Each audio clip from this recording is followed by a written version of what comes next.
Neemias, capítulo 2, versículo 1 em diante. Neemias, capítulo 2, versículo 1 em diante.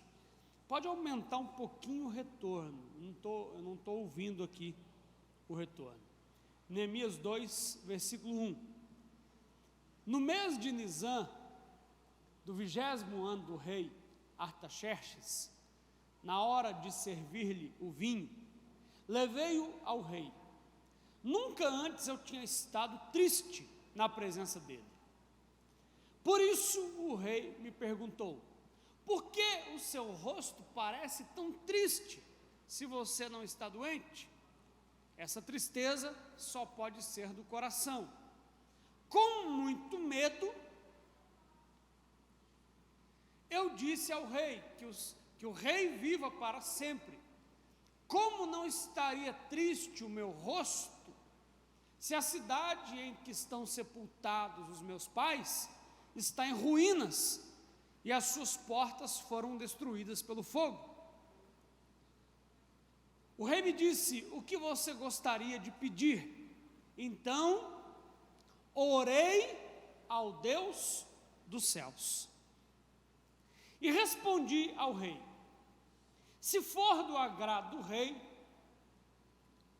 e se o seu servo puder contar com a sua benevolência, que ele me deixe ir à cidade onde meus pais estão enterrados, em Judá, para que eu possa reconstruí-la. Então o rei, estando presente a rainha, sentada ao seu lado, perguntou-me: quanto tempo levará a viagem? Quando você voltará? Marquei um prazo com o rei e ele concordou que eu fosse.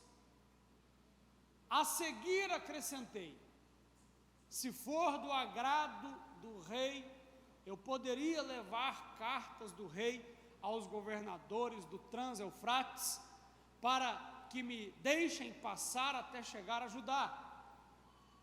E também uma carta para Asaf, guarda da floresta do rei, para que ele me forneça madeira para as portas da cidadela, que fica junto ao templo,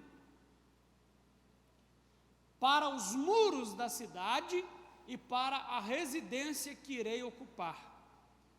Visto que a bondosa mão de Deus estava sobre mim, o rei atendeu os meus pedidos. Amém? Vamos orar? Senhor, eu oro agora pedindo a tua direção, a tua palavra, a tua revelação para este momento em que vamos dedicar os nossos ouvidos, o nosso coração a receber de Ti o que o Senhor tem para a nossa vida. Estamos aqui começando o projeto de vida 2023 e eu te peço, daqui até a virada do ano, muito direcionamento, muita revelação, para que a nossa vida esteja perfeitamente alinhada com a tua vontade, em nome de Jesus. Amém. Diga graças a Deus. Se assente no seu lugar.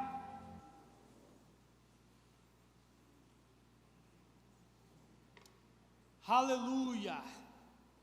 Nós estamos começando o projeto de vida 2023. Plano ou propósito? Diga assim comigo: plano ou propósito? Na terça-feira, em que nós tivemos aqui o lançamento do projeto de vida, nós ouvimos uma palavra muito poderosa da parte de Deus, e eu quero comentar alguma coisa dessa palavra que nós ouvimos aqui na terça-feira, e em seguida entrar no texto que eu acabei de ler aqui. Plano ou propósito? Olha o que diz aqui o texto, lá em Provérbios 19, 21, diz assim: há muitos planos no coração do ser humano, mas o propósito do Senhor permanecerá. Olha só, há muitos planos no coração do ser humano. Então, plano tem a ver com quem? Ser humano. Plano tem a ver com o homem. Mas, diz a palavra, o propósito do Senhor permanecerá. Propósito tem a ver com quem? Senhor. Deus. Então, plano tem a ver com o ser humano. Propósito tem a ver com Deus. Vamos lá? Diga assim comigo: plano é coisa de homem, propósito é coisa de Deus. Amém, gente? Deus não tem compromisso com o plano do homem. Deus não tem compromisso com o plano do homem, porque o plano do homem geralmente nasce de um momento de crise. Vamos olhar para Jonas. Jonas estava lá, aparentemente tranquilo, quando ele é surpreendido com uma missão dada por Deus, de ir a Nínive, um povo inimigo, um povo que ele não queria de maneira nenhuma ver sendo poupado por Deus. Mas Deus dá a ele a missão de ir a Nínive, pregar arrependimento àquele povo.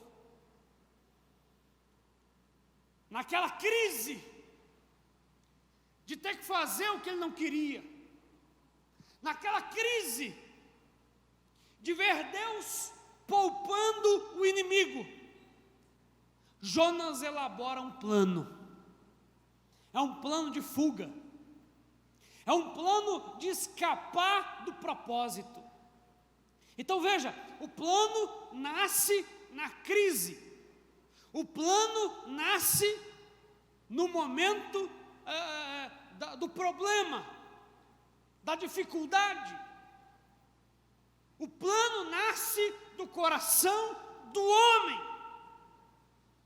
O propósito vem do céu, o plano é da terra. Então, mais ou menos é isso aí que a gente ouviu aqui na terça-feira. Estou atualizando quem não estava aqui na terça e relembrando quem veio terça-feira e ouviu a palavra com o pastor Edmar. Está vendo aqui essa imagem? Eu não sei se daí, de onde você está, dá para ver nitidamente, mas diante desse homem aqui, ó, tem dois caminhos. Tem dois caminhos. É o plano ou o propósito. E nós precisamos escolher em 2023 se vamos viver de acordo com o nosso plano, aquela ideia que eu elaborei, aquele desejo do meu coração, ou se vamos viver de acordo com o propósito de Deus.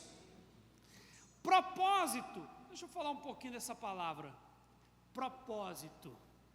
Sabe o que significa propósito? Basicamente, propósito é aquilo, olha só, propósito é aquilo para o qual você nasceu e existe. Qual que é o propósito do peixe? A água. Qual que é o propósito da árvore, da planta? A terra. Qual que é o seu propósito? Essa é a pergunta. Qual que é o meu propósito? propósito, porque no propósito de Deus eu sou imbatível. Você, no propósito de Deus para a sua vida, é imbatível. Nada pode ir contra você no seu propósito. Não tem concorrência contra você se você estiver no seu propósito. Agora vamos ver aqui Neemias. Neemias estava servindo ao rei, que tem esse nome difícil de falar, Artaxerxes. E ele um dia aparece diante do rei, semblante caído, triste, chateado, e o rei, na hora ele percebe, acha estranho, porque diz o texto, que Neemias não se apresentava ao rei triste. Aquela foi uma exceção. Aí eu abri um aspas aqui de manhã, e vou abrir agora também. Não é o tema da mensagem, mas como tem crente que é o contrário, porque o rei achou estranho Neemias chegar triste, porque ele só chegava alegre, mas tem crente que é o contrário, se chegar alegre, a gente acha estranho, não é? Eu não consigo entender. Tem gente na igreja, não sei se tem agora à noite, mas de manhã tinha. De manhã tinha. Aquela pessoa que você fala assim, Sama, como é que está? Está tudo bem, irmão? Eu vou levando, né, pastor? A gente vai indo aí, né, do jeito que dá, né? Parece até que não serve a um Deus poderoso. Parece até que não serve ao Deus que pode tudo. Irmãos, nós somos filhos do Deus Todo-Poderoso. Ele pode tudo. Ele pode tudo.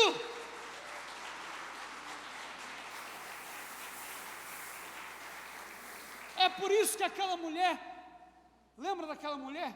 Lá no Antigo Testamento, a vida dela não ia bem. Mas alguém perguntou assim, como é que você está? E ela falou assim, vai tudo bem. Vai tudo bem, não por conta da circunstância, vai tudo bem por conta de quem eu sirvo. Ele é poderoso. Irmão, eu acho que tem alguns crentes aqui não, só de manhã, que tem que conhecer um pouquinho mais o Deus a quem eles servem. Você pode olhar para mim e achar, o pastor Leandro não deve ter nem problema. Irmão, tem muito. Tenho muito. Mas eu durmo muito tranquilo. Porque eu posso ter todo defeito, mas eu conheço, nem que seja um pouquinho, o Deus a quem eu sirvo. Eu sei que Ele é poderoso. Eu sei que Ele cuida de mim. Eu sei que Ele cuida da minha família. Fechando aspas, Neemias chegou triste diante do rei. O rei achou estranho. Perguntou para ele, o que é isso? Você não está doente? Isso deve ser tristeza de coração. O que você precisa, Neemias? E aqui começa. Eu quero começar a falar de projeto de vida aqui. Plano ou propósito? Neemias estava se encontrando com o seu propósito. Aquela tristeza de Neemias era um despertamento de Deus em relação ao seu propósito. Porque ele olhou para Jerusalém e viu a cidade destruída, E aquele era o seu propósito de vida, reconstruir Jerusalém. É por isso que ele fica triste. Ele se encontra com o seu propósito. O encontro com o seu propósito pode te inquietar, pode te incomodar, pode até te entristecer. Mas isso não é ruim, não. É porque Deus está te despertando para o seu propósito. É um despertamento. E esse despertamento pode trazer incômodo, pode trazer inquietação. Tem pessoas aqui que já sabem qual que é o propósito de Deus para a vida delas. Não estão vivendo de acordo com esse propósito. E é por isso que Deus está trazendo inquietação a você. Quem consegue entender o que eu estou dizendo aqui? Sabe? Eu estou inquieto, eu preciso viver o que Deus tem para a minha vida. Agora, veja o processo pelo qual Neemias passa até chegar ao propósito. Primeira coisa, esse é o passo número 1 do nosso projeto de vida. Coloca aí para mim, por favor, o versículo 4. Neemias 2:4.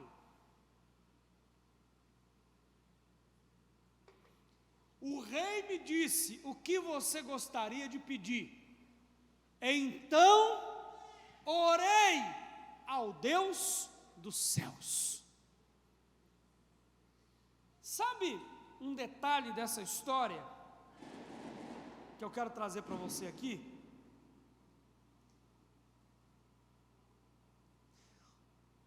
Neemias recebeu a notícia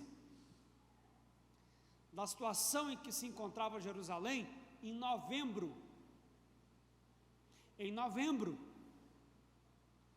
Aí não à toa, lá no versículo 1, coloca para mim o versículo 1, Neemias 2:1.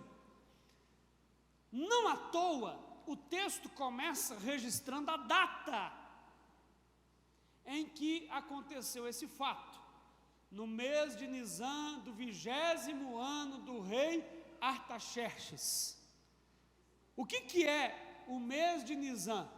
Março. Neemias recebe a notícia em novembro. Ele tem a conversa com o rei em março. Dezembro, janeiro, fevereiro, março, 4 meses. O que é que Neemias faz além de esperar durante 4 meses? Leia o capítulo 1. Ele vai orar e jejuar durante 4 meses. Qual que é a preparação de Neemias para cumprir o propósito de Deus na vida dele? Diga assim comigo: oração e jejum. Oração e jejum. Se não bastasse 4 meses de oração, quando o rei pergunta o que... Volta no 4 aí para mim, volta no 4.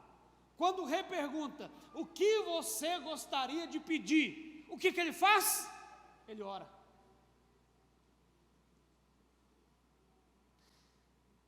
O propósito de Deus na vida de Neemias é vivido debaixo de oração. Quer começar bem o seu projeto de vida? Quer entrar 2023 no propósito de Deus? Então, a partir de hoje, comece a orar pelo seu projeto. Eu não vou entregar essa pasta aqui, hoje nem semana que vem, só na ceia de dezembro. Porque daqui até na ceia de dezembro, nós não vamos escrever projeto. A gente vai orar pelo projeto. a gente vai jejuar pelo projeto, a gente vai se consagrar pelo projeto. Quem entende aí o que eu estou dizendo, diga amém. O primeiro passo de um projeto de vida bem sucedido, abençoado, vitorioso, é oração. 4 meses orando para conversar com o rei. Nós vamos ficar pelo menos 2 meses em oração para colocar aqui no altar o nosso projeto de vida. Segundo, está num versículo que eu não li, mas eu quero colocar aqui para você, versículo 12, Neemias 2, versículo 12, olha o que diz aqui o texto. Agora Neemias já está em Jerusalém, saí de noite com alguns dos meus amigos, eu não havia contado a ninguém o que o meu Deus havia posto em meu coração que eu fizesse por Jerusalém. Eu não havia contado a ninguém.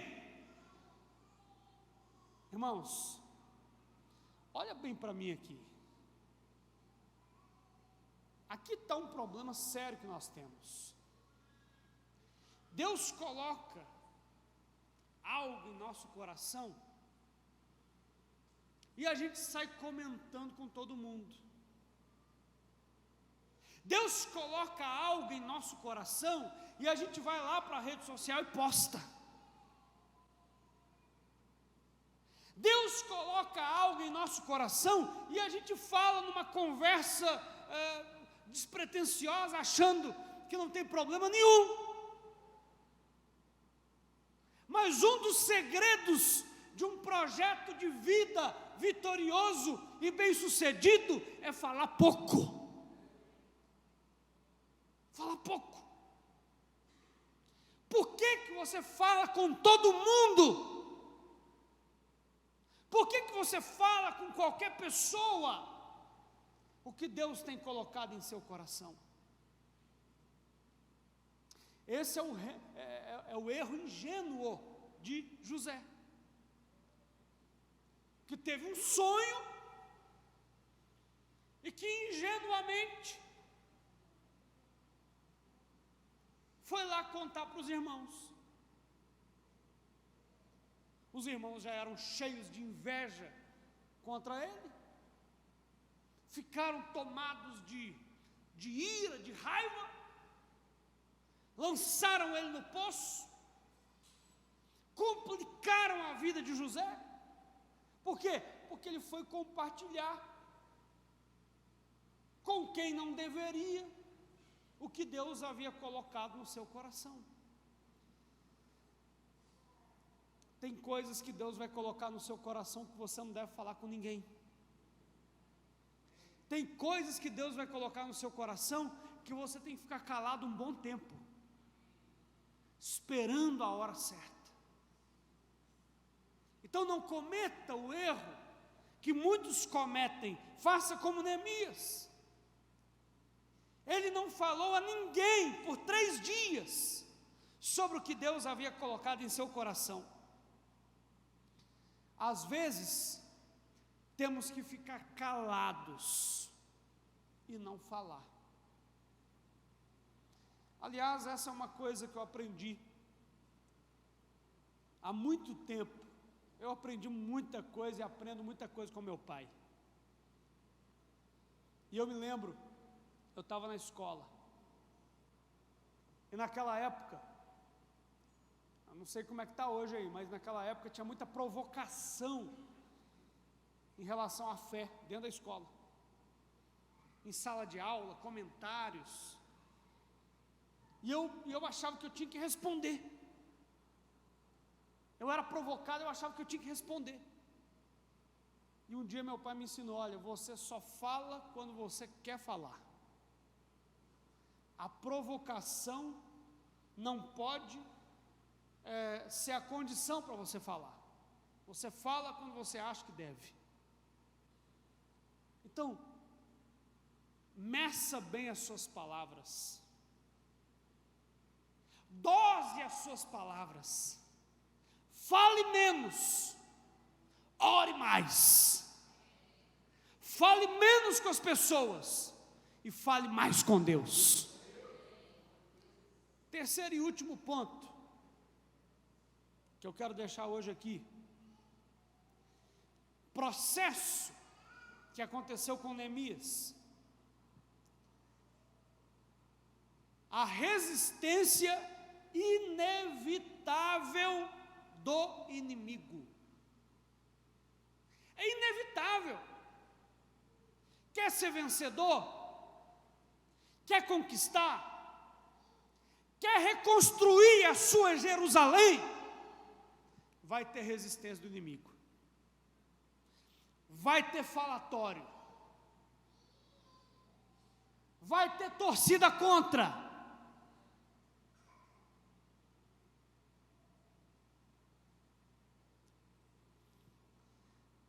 Você quer manter o inimigo calmo, tranquilo, sossegado?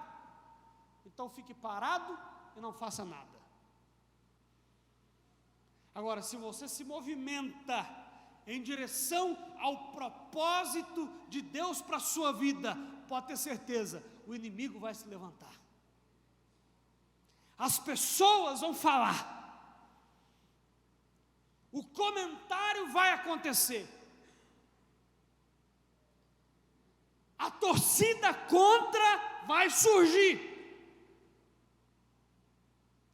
Você tem que ser como Neemias, que diante da torcida contra, diante do comentário do inimigo, diante daqueles que tentaram desanimá-lo, ele disse: eu estou numa grande obra e eu não posso parar. Eu estou numa grande obra e eu não posso parar. Ah, irmãos, como diz uma música que tinha antigamente, deixa que diga, que pense, que fale. Não é música de crente não, mas a música fala bem. Deixa que diga, que pense, que fale. Eu estou numa grande obra e eu não posso parar. Se eu começar a ouvir, eu vou contar uma história aqui, para você entender que você não pode ficar ouvindo todo mundo. Se você está no propósito de Deus, você não pode ouvir todo mundo. Vou terminar com essa história. Já contei aqui na igreja, já tem tempo. O velho, o menino e o burro. O velho, o menino e o burro. Foram o velho e o menino buscar o burro. Era um burrinho, bem novinho, eles ficaram com dó do burrinho, e vieram o velho e o menino andando, puxando o burro. Quando passaram no primeiro vilarejo, e aí alguém viu aquilo e disse assim: nossa, não sei quem que é mais burro. Se é o burro, se é o velho ou se é o menino, porque tem um burro desse aí, bom desse jeito, novo, saudável, e os dois andando. Por que não monta no burro? Aí o velho e o menino olharam assim um para o outro e montaram no burro. Passaram pelo segundo vilarejo. Quando passaram pelo segundo vilarejo, alguém disse assim: que covardia. Que covardia com esse burrinho. 2 marmanjão em cima do burro. Aí os dois olharam um para o outro. Desceu o menino, ficou só o velho. Passaram pelo terceiro vilarejo. Alguém olhou e disse assim: nossa, mas que cidadão assim, sem compaixão, deixar um menininho desse andando a pé, e ele adulto em cima do burro. Aí olharam um para o outro, desceu o velho, subiu o menino em cima do burro. Passaram pelo quarto vilarejo. Alguém falou: nossa, mas que menino sem respeito. deixar um idoso desse andando a pé enquanto ele anda no burro. Moral da história: vão falar de todo jeito, seja o que for, vão falar, faça o que fizer, vão falar. Então pare de ouvir o que estão falando e escute a voz de Deus.